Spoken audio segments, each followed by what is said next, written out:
안녕하세요. 저는 지방에 거주하는 30대 여성입니다. 우연히 여러 사연들을 시청하며 애청자가 되었어요. 사연들을 접하면서 정말 세상에는 별의별 사람들이 다 있고 다양하고 이상한 일이 일어난다는 것을 새삼 느끼게 되었어요. 그런데 얼마 전 저희 시어머님은 정말 상종하면 안 되는 인간 때문에 고통스러운 경험을 했거든요. 더불어 저희도 마음고생을 많이 했었죠. 많은 깨우침을 받았던 일들이라 그때의 이야기를 여러분들께 들려드리고 싶어서 이렇게 사연을 보냅니다. 저희 부부와 저희 시어머님은 시골 마을에 살고 있어요. 어머님과 저희 집은 옆 동네라서 가깝기도 하고 아버님 없이 혼자 사셔서 자주 왕래를 하는 편이에요. 저희 시어머니 소개를 간략히 하자면요. 우선 심성이 반듯하시고 고우신 분이세요. 어느 부모라면 그러겠지만 자식을 위하는 마음이 제가 생각하는 것보다 상상 이상으로 크세요.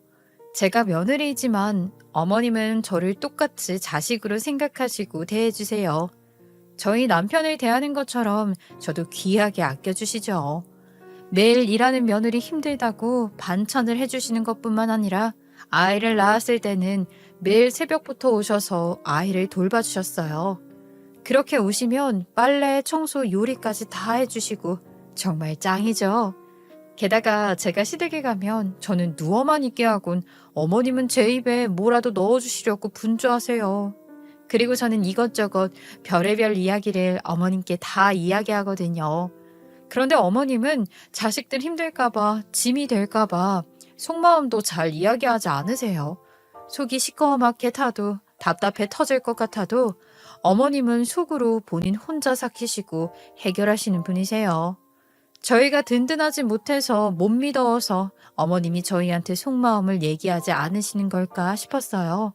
그런데 어머님은 당신이 더 어른이고 더 많이 살았는데 부모가 되어서 힘들다고 징징대면 안 된다며 저희는 저희 인생에만 신경 쓰라고 하세요. 저희도 어머님께 힘이 되고 싶은데 말이에요. 그때 어머님께 배웠습니다. 본디 나이를 먹으면 나이값을 해야 하는데 그게 부모 자식이라도 간과해서는 안 된다는 걸요. 그렇게 생각이 깊으세요. 저를 많이 아껴주셨고 그래서 저 역시 최선을 다하게 되었어요.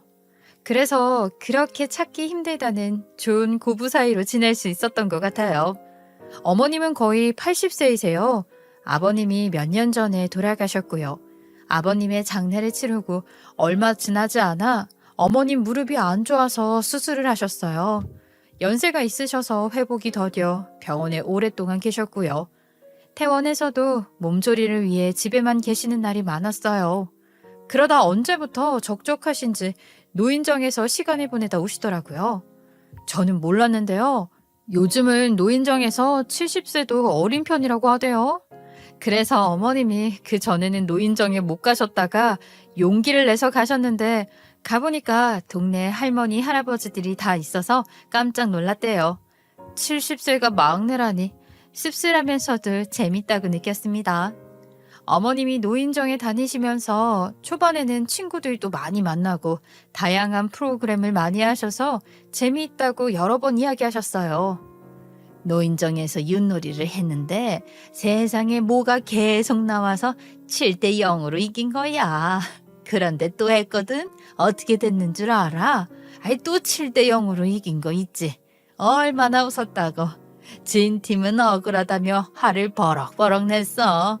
아이 한 할아버지가 판을 뒤집어 엎어버렸는데 그 이유 또 뭐가 나온 거 있지? 세상에 그때 그게 얼마나 웃기던지. 모두들 박장대소를 했지 뭐야. 질 운명이었던 거야. 지금도 그 생각만 하면 얼마나 웃긴지 몰라. 어머나, 계속 뭐가 나왔다고요? 정말 신기한 일이네요. 진 팀은 속을 좀 끓었겠는걸요? 노인정 정말 재밌어요. 다들 적적하기도 했고 나이대가 비슷하기도 하고 재치 있는 사람들이 몇 있어서 만났다 하면 이 배가 부드럽고 웃구와. 얼마나 재밌는지 몰라. 어머님 분위기 정말 좋네요. 저도 한번 가보고 싶어요. 나중에 한번 인사 가도 돼요? 그럼 거기에 자식들도 종종 와서 인사하고 가. 내가 한번 기회 봐서 부르마. 인사하러 오면 할머니, 할아버지들이 얼마나 좋아하는지 몰라. 나도 남의 자식들이지만 인사하러 오면 참 좋더라. 어머님은 노인정 이야기만 하면 표정이 밝아지셨고요. 참 즐거워하셨어요. 아버님이 돌아가시고 수술까지 받으셔서 안 좋은 일이 연달아 일어났었잖아요. 힘든 시간이 겹쳐져 어머님이 심적으로 많이 지쳐하셨고 힘들어하셔서 약간 우울증 증상이 있었어요. 전문 병원에서 치료를 해야 하나 걱정이 많았는데 그 우울함을 노인정 다니면서 고치게 되어서 얼마나 감사했는지 몰라요. 전보다 활기찬 생활에 뭘 하려는 의지도 강해지셔서 성격도 좀 바뀌신 것 같았어요. 걱정됐던 마음이 안심으로 바뀌었고 어머님이 잘 지내는 것 같아서 저도 보기 좋았죠. 그런데 어느 날부터는 노인정 얘기를 일치하지 않으시더라고요. 어머님, 요즘엔 노인정 어떠세요? 재미있는 일들 없으세요? 여전히 노인정에 할머니, 할아버지들 많이 나오시죠? 응, 그렇지. 할아버지, 할머니들 만나서 하는 얘기는 항상 똑같아. 저 애비는 회사 잘 다니고 있지? 어머님이 제 남편이 회사를 잘 다니고 있냐며 뜬금없이 물었어요. 한 번도 그런 것 물어본 적이 없었는데 좀 의외다 싶었죠. 그럼요, 아주 잘 다니고 있죠. 매일 칼퇴근해서 정확한 시간에 오잖아요. 근데 왜요? 다 큰아들 회사 걱정되세요? 아유, 아니, 그게 아니라 그냥 묻는 거야. 다 큰 자식이라도 부모는 항상 자식을 지켜줘야 되니까. 그 뭐 힘든 일은 없지? 그럼요, 어머님. 저희처럼 안락한 가정이 어딨어요.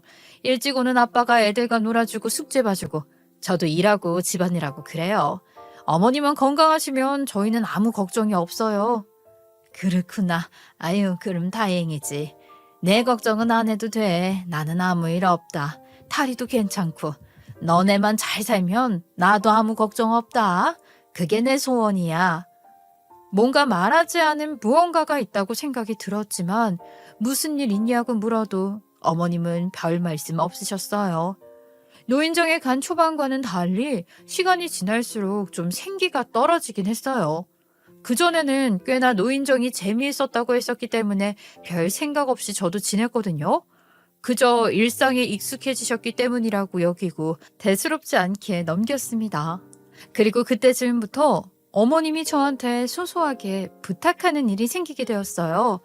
어느 날은 간식을 보내달라 하셨고 어느 날은 커피 전문점에 커피를 보내달라. 또 어느 날은 떡을 보내달라 하셨죠. 이런 요구가 자주는 아니고 간간히 있었어요. 자세한 건 물어보지 않았고 그냥 노인정에서 돌아가면서 간식을 사가는 건가 하며 넘겨 짚었죠.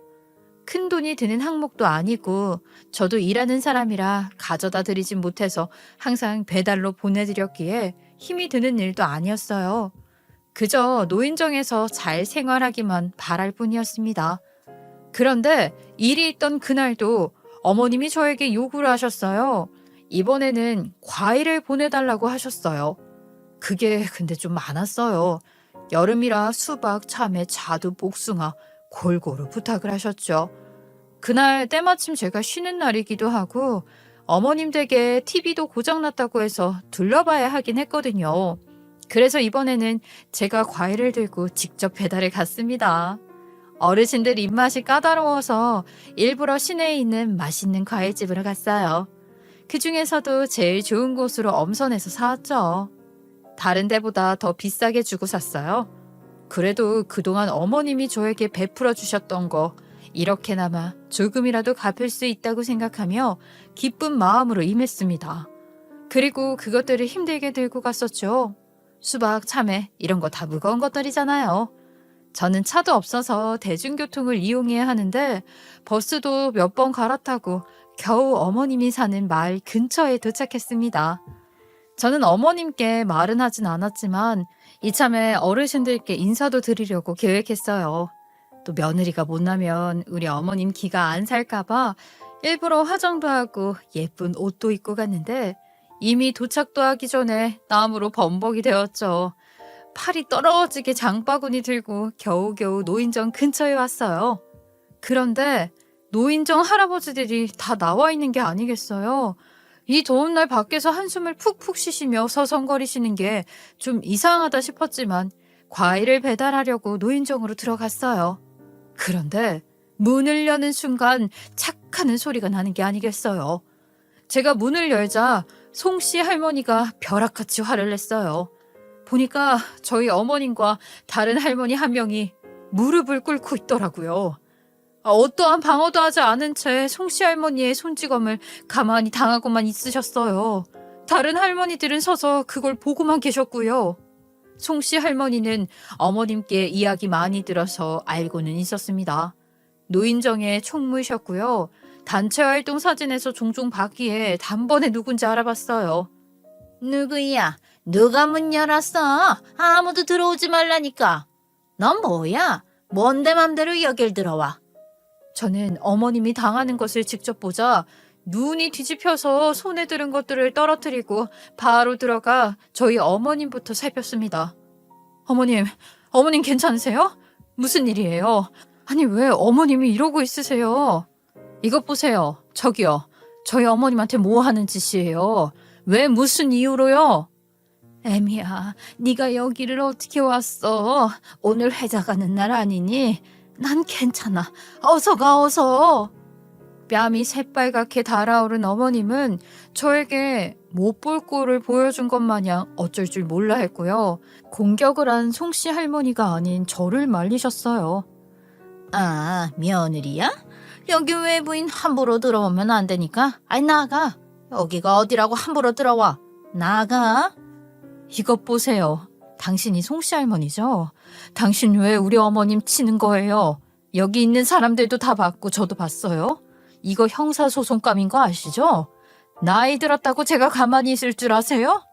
나 절대 가만히 안 있을 거니까 각오하고 있으세요. 아셨어요? 이 여자가 너 내가 누군지 몰라서 그래? 몰라서 까부는 거지? 나 네 남편이 다니는 회사 사장의 엄마야. 네 남편 잘리고 싶어?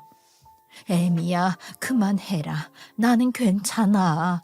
제발 못 본 척하고 가라. 어? 나는 괜찮아. 아유, 그만해. 할머니는 제가 그냥 며느리인 줄 아시는군요.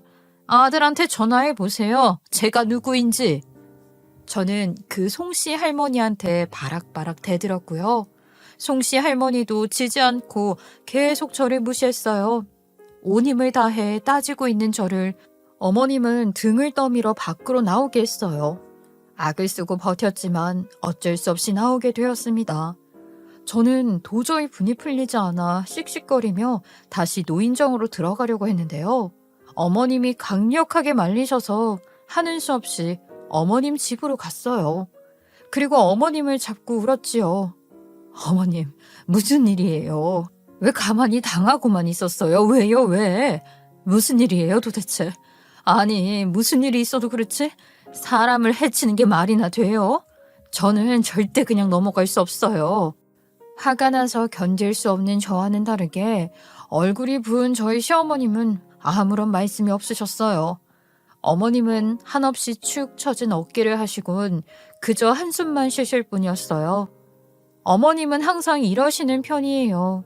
무슨 문제가 있어도 어떤 고민이 있어도 절대 저희한테 말씀하지 않으세요. 저희가 괜히 걱정할까봐 저희 신경 쓰이게 하지 않으려고 이러시는 거지요. 저희 위하는 마음에 그러시는 거 저희도 압니다.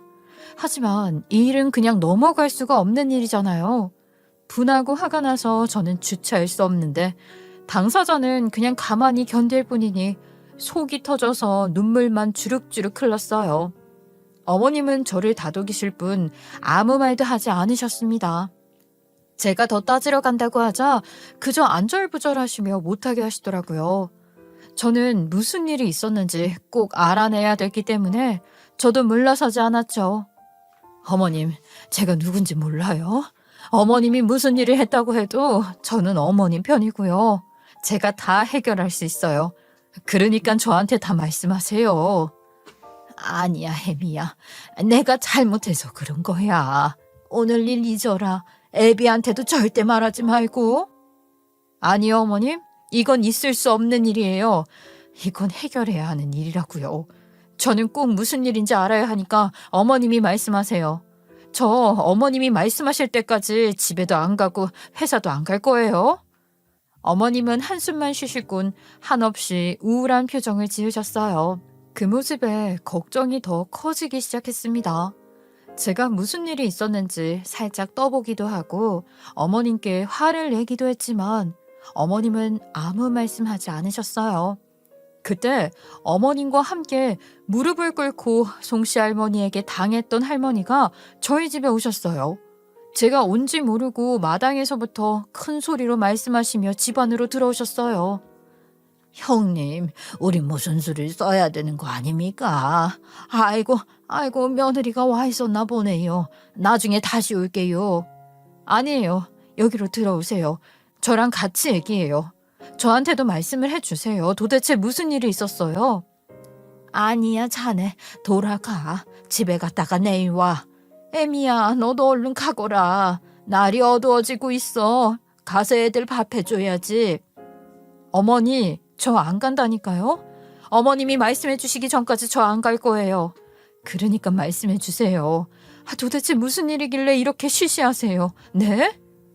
어머님은 제가 말을 안 들을 것 같자 집에 오신 할머니를 내보내려고 했어요. 하지만 제가 더 그 할머니를 붙잡으며 꼬치꼬치 물었어요. 그랬더니 사건의 전말이 드러났습니다. 내가 이런 말 해도 되는지 모르겠네. 그 송씨 할머니가 동네 사람들을 얼마나 괴롭히는데 그렇게 무서울 수가 없어. 아무도 대들지 못하잖아.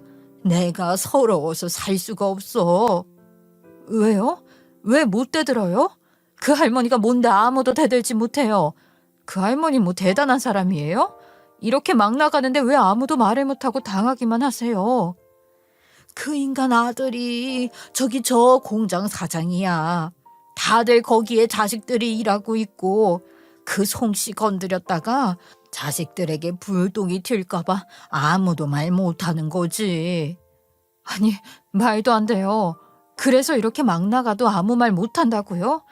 실제로 그렇게 불똥이 튄 적이 있어요? 그랬다면 그건 송씨 할머니와 그 사장님께 문제가 있는 거예요. 이건 법적으로 처벌할 수도 있는 문제예요. 고작 사장 엄마가 이렇게 갑질을 한다고요? 그건 절대 있어서는 안 되는 일이죠. 그 할머니 언제부터 그랬어요? 또 어떤 짓을 어떻게 했어요? 시어머니 뺨을 친 송씨 할머니는 노인 중에서 갑 중에 갑입니다.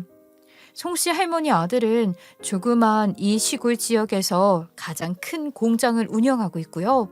그 공장에 저희 남편도 다니고 저희 지역 남자들이 대부분 그 공장에서 일을 하고 있어요.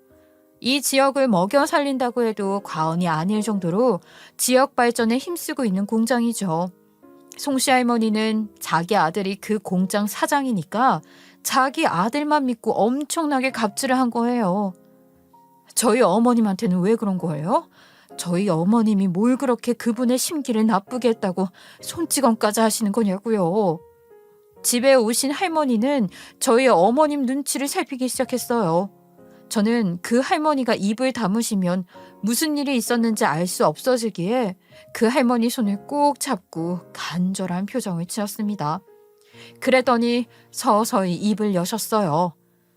그게 형님이 좀 이 동네에서 넉넉하게 사는 편이다 보니까 송씨 그게 자꾸 금전적인 부분을 요구하는 거야.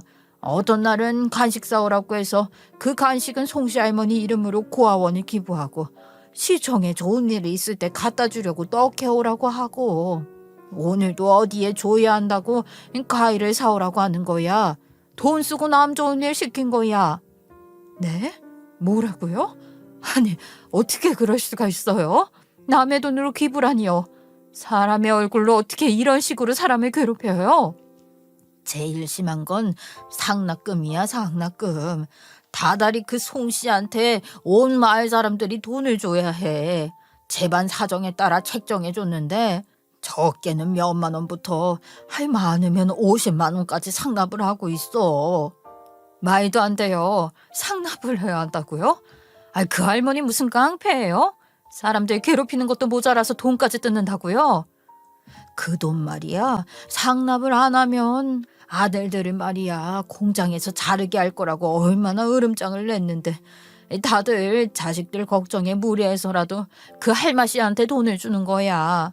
그런데 이번 달은 네 시어머니가 그 돈을 못 내놓으니까 그 송씨 알매가 형님을 그렇게 하신 거야. 저는 그 이야기를 들으니 속에서 천불이 나는 것 같은 느낌을 받았습니다. 어쩜 세상에 저렇게 악한 사람이 있을 수가 있나요? 게다가 철부지 어린애들도 아니고 연세가 지긋한 할머니가 말입니다. 세상에, 어머님, 그러면 저희한테 말씀을 하셨어야죠. 왜 당하고만 있으셨어요? 왜 참으셨어요? 자식들한테 도와달라고 말씀하셨어야죠. 그러자 어머님은 깊게 한숨을 내쉬면서 천천히 입을 여셨습니다. 부모가 돼서 자식한테 기대면 쓰나. 내일로 너네 고민하게 하고 싶지 않았다. 너네 걱정시키는 게 싫었어. 에휴, 애미야. 부디 내일은 잊어라. 내가 알아서 할게. 어머님 무슨 소리예요? 아니에요. 우린 한 가족이에요. 어머님이 이렇게 고통스러우신데 저희가 어떻게 행복하게 잘 살아요? 저 지금 너무 속상해요. 억장이 무너진다고요. 모르고 살았던 제가 너무 한스러워서요. 좀 더 어머님을 들여다볼 걸 후회가 된다고요. 무슨 일이든 나누고 같이 해결해 가요. 아셨죠? 그러자 어머님은 말없이 우시며 고개를 끄덕이셨습니다. 그나저나 할머니는요? 할머니는 괜찮으세요? 무슨 이유로 당하신 거예요? 아까 할머니한테도 손을 올리신 것 같은데 괜찮으세요? 나는 그 송씨 할머니 몸종이지. 에휴, 나도 어쩌다가 일이 이렇게 꼬였는지 몰라. 몸종이라니요? 그건 또 무슨 말씀이세요? 그 송씨 할머니가 할머니를 많이 부려먹어요? 어떻게 뭘 시켰어요? 내가 예전에 한정식 식당을 해서 음식 솜씨가 좋다는 것을 알고 집에 무슨 일이 있을 때마다 나를 불러 제껴. 그전에는 내가 가서 도와줬는데 다음 주 주말에 손님들 온다고 와서 음식을 하라고 하잖아. 그런데 다음 주는 우리 작은 아들네 돌잔치라 내가 못 간다고 하니까 우리 큰아들을 자르겠다고 또 협박을 하는 거야 이것이. 그래도 내가 죽어도 못 간다고 하니까 돈도 못 버는 작은 아들과 을절하게 돌잔치 못하게 막을 거라고 그러면서 나한테 손을 올린 거야. 그러니까 내가 못 살겠다. 세상에, 그 할머니 진짜 사람 맞아요? 어떻게 손녀 돌잔치를 못 가게 막아요? 세상에, 게다가 왜 사람 목숨줄 가지고 자기가 협박을 해요? 악마 아니에요 그거? 어떻게 자식을 건드려? 내 말이 그 말이다. 사람이 그렇게 악할 수가 없어. 이런 식으로 우리 동네 사람들 다 목숨줄 쥐고 사는 거야. 때마침 남편이 퇴근할 시간이 되어서 남편도 어머님 댁으로 오라고 했어요. 그리고 남편한테 어머님이 겪었던 일들을 다 이야기하니 남편도 당연히 너무 놀라서 가슴을 쳤습니다. 뭐라고? 세상에, 엄마 이런 일을 당하고도 어떻게 혼자 소갈이 하면서 사신 거예요? 에? 말씀 좀 해보세요. 어머님은 한참을 한숨만 쉬셨어요. 그러다가 남편과 저의 보채매 어렵게 입을 여셨습니다. 전에 김씨 아저씨 기억나냐? 원준이네 집도 기억나? 나는 그 집 생각하면 무서워서 내가 말 안 하고 그냥 당하는 게 너네들 위하는 거라 생각했다. 네, 다 기억나죠. 원준이는 고등학교 때 서울에서 이사 온 제 친구고요. 김씨 아저씨는 저보다 5살 정도 어린 지성이네 집이고요. 그런데 두 집 다 비슷한 시기에 이사를 갔잖아요. 서울 갔다고 했었나요? 그거 말이야. 그거 사실이 아니야. 두 집 다 그 송씨 할매가 괴롭혀서 어쩔 수 없이 떠난 거지. 예? 진짜로요? 그분들을 떠나게 한 게 송씨 할머니 때문이라고요? 그때부터 계속 동네 사람들을 괴롭힌 거예요. 세상에, 전혀 몰랐어요. 송씨 할매 그거는 아주 옛날부터 혼자였어. 그런데 송씨 할머니가 마을에 이사 온 원준이 아버지를 마음에 품은 거야. 원준이 아버지가 서울에서 대기업 다니다가 그 명예퇴직하고 우리 시골 마을로 내려온 거잖니. 마을에서 유일하게 설만 쓰는 서울 사람이라 송씨가 아주 그니한테 들이댔지. 네? 송씨 할머니가 원준 아버지를 좋아했다고요? 유부남이잖아요. 가정 있는 남자인데 그렇게 좋아했다고요? 그 송씨 할매 그 인간은 그런 거 하나도 몰라. 원준이 아버지가 얼굴도 차인표처럼 부리부리하게 이국적으로 잘생겼고 성격도 다정했거든. 또 그 뭐 재테크인가 뭔가를 잘해서 돈이 좀 있었는데 서울에 집도 며칠씩 있다고 하니 홀딱 빠진 거지. 게다가 원준이 애미도 몸이 좀 안 좋아서 고등학생 때 공기 좋은 곳으로 이사를 온 건데 원준이 애미가 비실비실하니까 오래 살 것 같지 않아 보였던 거지. 매일 누워만 있었거든. 그래서 원준이 아버지를 꼬아내서 재혼을 하려는 생각이었던 거예요? 원준이 아버지는 송씨 할머니한테 관심이라도 있었어요? 아니, 원준이 애비는 송씨 할매한테 관심이 요만큼도 하나도 없었지. 당연한 거 아니겠냐. 마누라랑 자기 아들 아파서 요양하러 시골에 내려온 건데 한눈 팔 사람이었다면 이런 시골로 내려오지도 않았겠지. 그럼 송씨 할머니가 더 애가 탔겠네요. 그 성격에 자기한테 관심도 안 줬다면 엄청난 노력을 했을 것 같은데요? 맞아. 아주 난리도 아니었어. 동네에서 모르는 사람이 없었어. 원준이도 송씨 할매 아들 회사에 다니고 있었고 할아버지의 환심을 사기 위해 원준이를 승진시키려고 송씨 할매가 엄청난 노력을 했지. 일부러 승진할 수 있게 일도 도와주고 실적을 만들 수 있게 건수를 잡아줬대. 그때 원준이 애비가 송씨 할매한테 얼마나 감사했는지 몰라. 그런데 송씨 할머니가 원준이는 승진할 거라고 아들한테 미리 알아온 뒤 원준이 아버지한테 귀뜸을 해줬다고 해요. 그리고 원준이가 승진하는 건 다 자기 덕이니 승진이 되면 이혼하고 자기랑 같이 살자고 했답니다.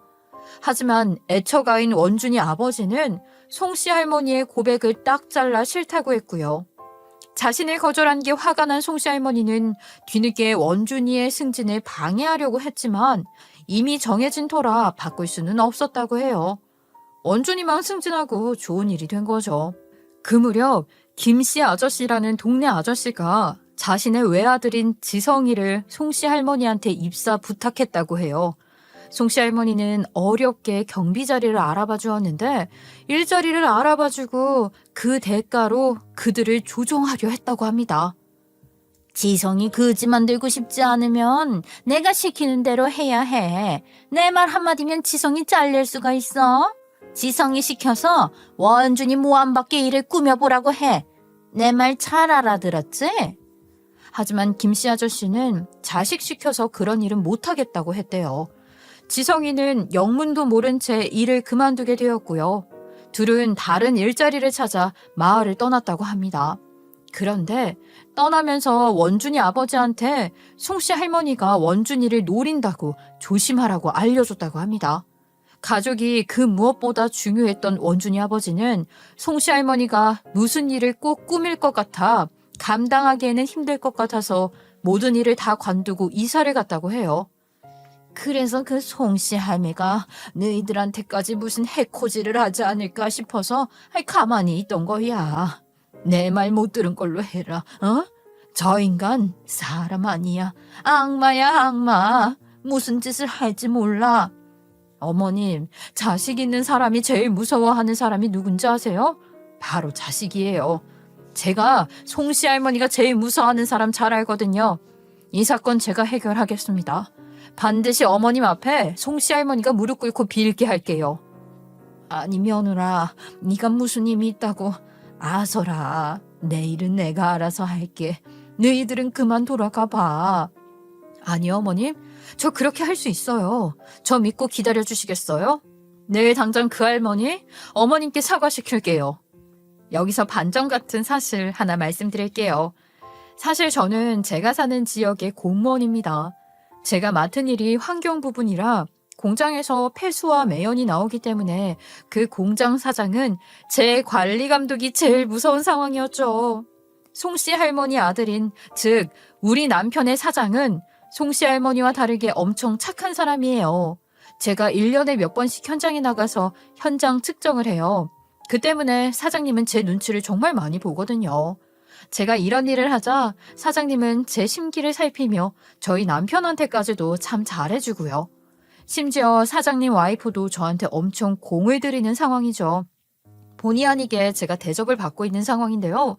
그렇다고 저는 제 지위를 이용해서 단 한 번도 사적인 이유로 이용해 본 적이 없어요. 우리 남편이 그 회사를 다닌다고 해서 특별히 뭐 기준치를 눈 감아 준 적도 없고요. 우리 남편 잘 봐주라고 로비를 한 적은 더더구나 없습니다. 저도 이 나라의 녹봉을 받고 있는 공무원으로서 정당하고 공정한 공무를 집행했고요. 각자의 자리에서 최선을 다할 뿐이죠. 그런데도 사장님 부부는 제가 아무래도 공무원이라는 것 때문에 저에게 잘하려고 하는 것 같아요. 그럴 필요 없는데도요. 송씨 할머니는 제 직업을 당연히 모르고 있었겠죠. 시어머니도 어디 가서 자식 이야기 잘 안 하시는 분이라 모를 법도 해요. 아마 송씨 할머니도 제 직업을 알았다면 우리 시어머니한테 이런 못된 짓 하지 않았을까 싶어요. 아무튼 이런 사이이기 때문에 제가 그 사장님 부부에게 무슨 말을 해도 옳은 편에 설 게 분명했어요. 저희 시어머니가 뺨 맞은 다음 날 전 송씨 할머니 며느리를 찾아갔어요. 그리고 송씨 할머니의 폐악질 전부 다 일렀죠. 저는 가만히 있지 않을 거고요.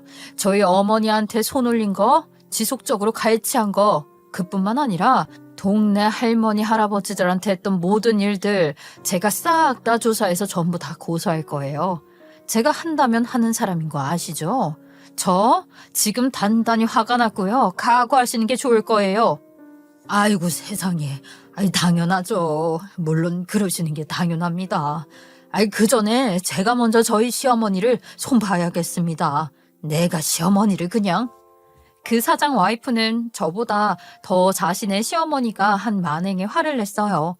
그리고 제가 고소를 하기 전에 자기가 먼저 혼내줘야겠다며 송씨 할머니 집으로 쫓아갔어요.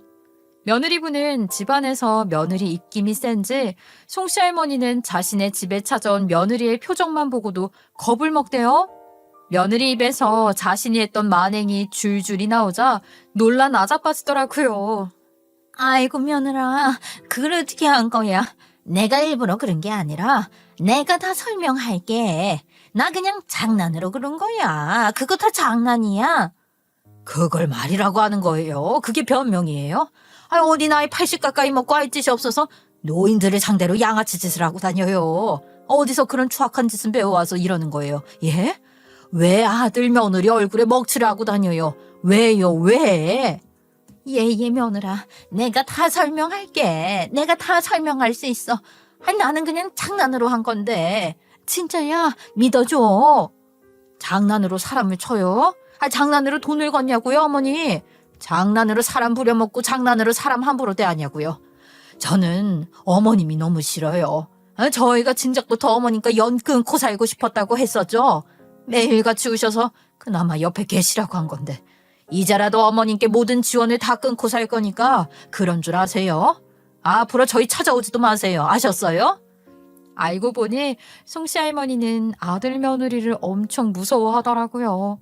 사장님은 자신의 엄마를 아주 예전부터 싫어했는데요. 사장님은 과거에 자신의 엄마가 악행을 해온 걸 많이 봐왔고 원준이 아버지한테 꼬리친 사건도 있어서 한 번만 더 사고를 치면 모자 관계를 끊는다고 했었답니다. 송씨 할머니는 울며 빌어서 연을 끊자는 아들한테 빌어서 겨우 아들 옆에서 살게 되었는데요. 모든 생활비가 아들한테 나오니 눈치를 볼 수밖에요. 그런데도 그 못된 버릇 못 고치고 이렇게 노인정에 와서는 아들의 지위 가지고 갑질해 대니 아들 며느리가 참을 수가 있었을까요? 결국 며느리가 송씨 할머니를 저희 어머님 집으로 끌고 왔어요. 그 며느리가 저희 시어머니 집 마당에 자신의 시어머니 무릎 꿇렸죠. 노인정 총무 며느리가 마을 어귀에서부터 자신의 시어머니인 송씨 할머니를 끌고 오자 온 동네에 소문이 나서 많은 사람들이 저희 어머님 집으로 몰려와 구경했어요. 저한테 잘못했다고 빌지 마시고요. 잘못 저지른 사람한테 비세요. 빨리 사과하세요. 며느리가 사과하라고 큰 소리를 치자 송씨 할머니는 그때서야 상황 판단이 된 건지 아니면 자신의 잘못을 진짜 뉘우치는 건지 눈물을 흘리며 빌더군요. 아우, 제가 정말 죄송합니다. 그동안 제가 했던 모든 일들에 대해 사과드립니다. 제가 했던 많은 잘못들 너그럽게 용서해 주세요. 죄송합니다. 잘못했습니다. 울면서 저희 어머님께 비는 송씨 할머니를 보고 사람들은 모두 손가락질하며 찌찌거렸어요. 저 말이 진심인지 아니면 며느리의 강요에 의해 순간을 모면하려고 사과하는 건지 알 수가 없었기 때문이겠죠. 하도 당한 게 많아서 사과 한마디에 풀고 싶지도 않기도 하고요. 송씨 할머니의 사과에 저희 착하신 어머님도 저를 등에 업고 힘이 나셨는지 속 시원하게 욕을 한 바가지 퍼부으셨고요. 사이다 같은 명언을 날리셨습니다.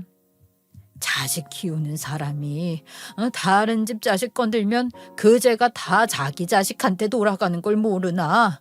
전하의 머저리 같은 사람아, 지금까지 저지른 자네 죄는 당신 아들이 받을 거야.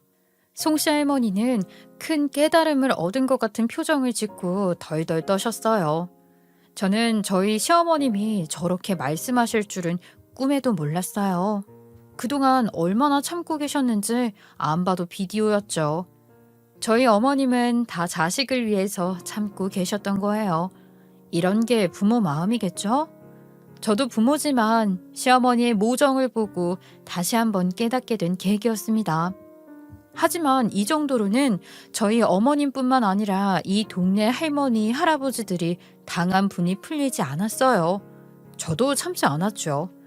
물을 한 바가지 퍼서 그 송씨 할머니께 뿌렸어요. 나이 한참 어린 사람한테 물세례를 받는 송씨 할머니는 자존심이 상했는지 저를 있는 힘껏 노려보았지만 저는 그 즉시 물 한 바가지를 더 떠서 또 날렸죠. 그러자 그 눈이 땅으로 쳐지더라고요. 저도 노인네한테 이러고 싶지는 않았지만 그 할머니가 우리 어머님께 했던 짓을 생각하면 이보다 더한 짓도 할 것을 참은 거예요. 우리 어머님께 했던 짓 저는 그냥 못 넘어가요. 제가 할머니 만행 경찰서에 담아내서 고소할 거고요. 할머니 그 연세에 쇠고랑 꼭 차게 할 거니까 덜덜 떨면서 죄값 받는 날만 기다리고 있어요. 할머니는 울면서 한 번만 봐달라고 계속 빌었어요. 제 가랑이를 잡고 늘어졌죠. 뒤늦게 공장 사장님인 즉 송씨 할머니 아들이 저희 어머님 집으로 왔어요. 사장님도 그 송씨 할머니 옆에 서더니 연신 죄송하다고 사과했습니다.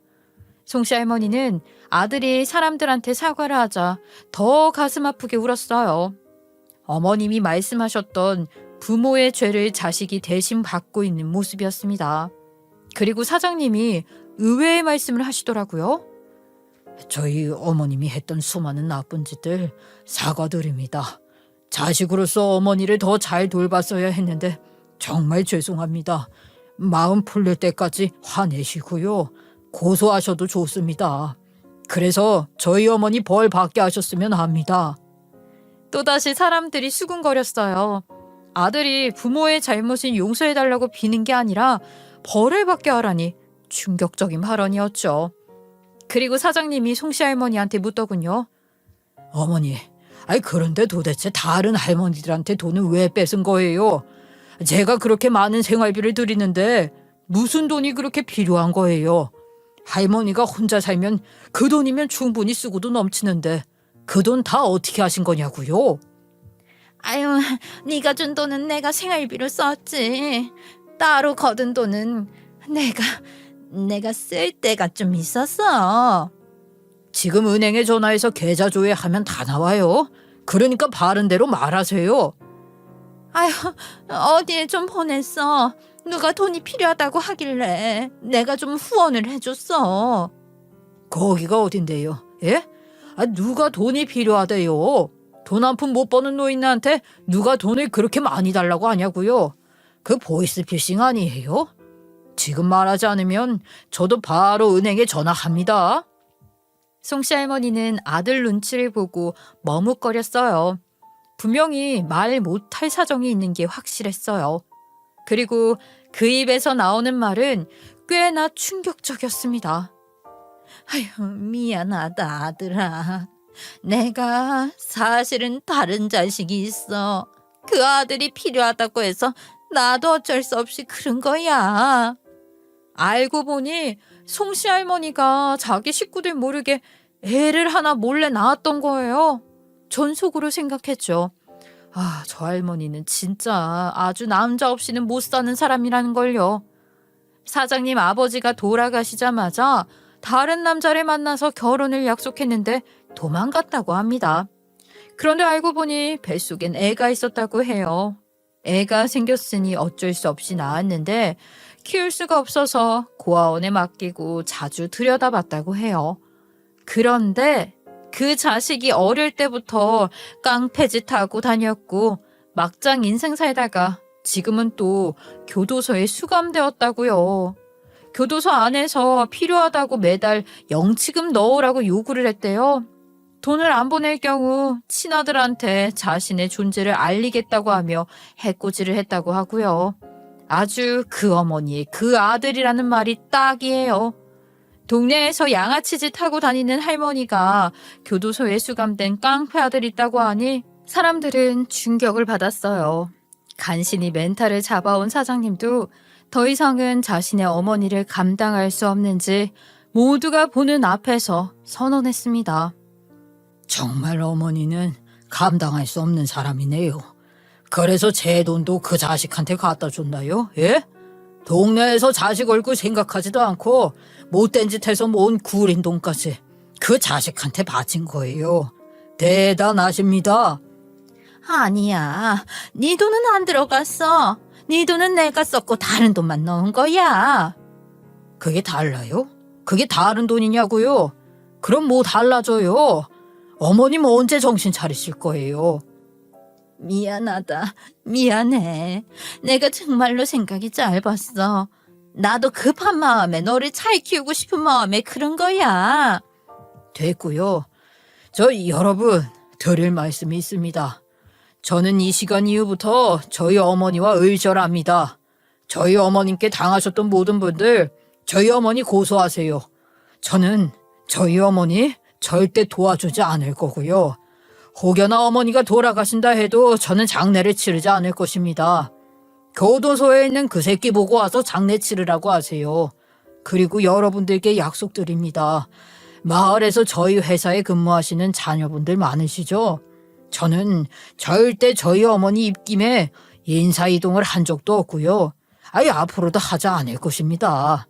이건 제가 분명히 약속드리니까 안심하시고 이 할머니 벌 주시길 바랍니다. 송씨 할머니의 추악한 비밀을 알고 사장이랑 사모는 자신의 어머니와 정말 연을 끊었고요. 추후에 송씨 할머니 딸도 그 뜻을 함께 했다고 합니다. 저는 송씨 할머니가 저희 시어머님을 해치고 갈취한 것을 모조리 고소했어요. 다른 할머니, 할아버지들도 저희 집을 보고 용기를 얻었는지 자식들한테 연락해서 많은 분들이 송씨 할머니를 고소했고요. 결국 할머니는 경찰이 와서 수갑을 채워 경찰서로 데려갔어요. 덜덜 떨면서 경찰에 끌려가는 그 꼴을 보니 묵은 채증이 조금은 내려갔어요. 재판이 여러 번 열렸어도 사장 부부는 자신들이 말한 대로 절대로 자신의 어머니를 도와주지 않았죠.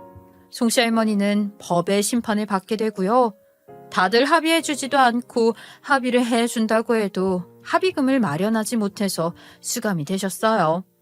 말년에 못된 짓 하다가 최악의 삶을 살게 된 거죠. 마을에는 그 할머니가 없어지자 다시 평화가 찾아왔습니다. 어머님은 다시 밝아지셨고요. 노인정에도 할머니, 할아버지들의 웃음소리가 끊이질 않았죠. 사장님 부부도 자신의 위치에서 열심히 일하고요. 저와 제 남편 역시 평소대로 일상을 살고 있습니다.